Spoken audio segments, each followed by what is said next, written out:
ఇకపోతే ఇక mister 10% commission ఇస్తేనే కొనుగోళ్లకు అనుమతి ఇస్తానని మెలిక. ఇక కేబుల్ లేక అర్థాంతరంగా ఆగిన కోట్ల రూపాయల పనులు ధర ప్రకారమే సరఫరా చేస్తామంటున్న కంపెనీలు, అదనపు భారాన్ని భరించలేమంటున్న కాంట్రాక్టర్లు, తేల్చలేక తలపట్టుకుంటున్న ఉన్నతాధికారులు, ఎస్పీడీసీఎల్ కు నెలకు కోట్ల ఆదాయానికి గండి, ఎక్కడి ఒక్కడే నిలిచిపోయిన సమ్మర్ యాక్షన్ పనులు, ఫీడర్లపై అధిక భారం, సరఫరాలో అవంతరాలు అని చెప్పేసి చేస్తా ఉన్నాం. అయితే ఏడాదిగా ఎస్పీడీసీఎల్ స్టోర్ లో 33 kV కేబుల్ కొరతగా ఉంది. దాంట్లో 10% కమిషన్ ఇస్తేనే పనికి అనుమతి ఇస్తామని చెప్పినట్టు తెలుస్తా ఉంది. జూబ్లీ బస్ స్టాండ్ లో ప్రస్తుతం 11 kV విద్యుత్ లైన్ ఆధారంగా ఎలక్ట్రిక్ బస్సుల ఛార్జింగ్ స్టేషన్ నడుస్తున్నది.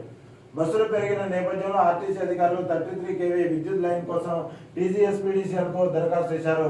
10 కోట్లు అవుతుందని అంచనా వేయగా అధికారులు డిస్కమ్ కు ఆ మొత్తాన్ని డిపాజిట్ చేశారు.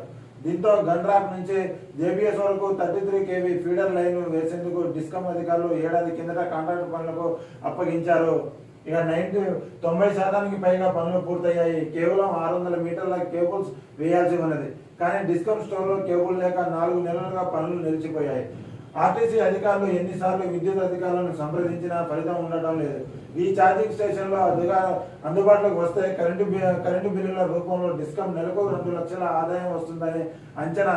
కానీ 20 లక్షల ఆదాయం వస్తుందని అంచనా. కానీ కేబుల్ కొనుగోళ్లకు మిస్టర్ 10% అనుమతి ఇవ్వడం లేదని ఎస్పీడీసీఎల్ వర్గాలు చెప్తున్నాయి. ఇది ఒక్క ఉదాహరణ మాత్రమే అని చెప్పేసి తెలుస్తా ఉంది. మొత్తానికి అయితే 90% పనులు పూర్తయి మిగిలిన 600 మీటర్ల పని కోసం మాత్రం 10% అడుగుతున్నారని చెప్పి చెప్తున్నారు. అక్కడే 4 నెలల నుంచి పనులు ఆగిపోయాయని చెప్పేసి చెప్తా ఉన్నారు.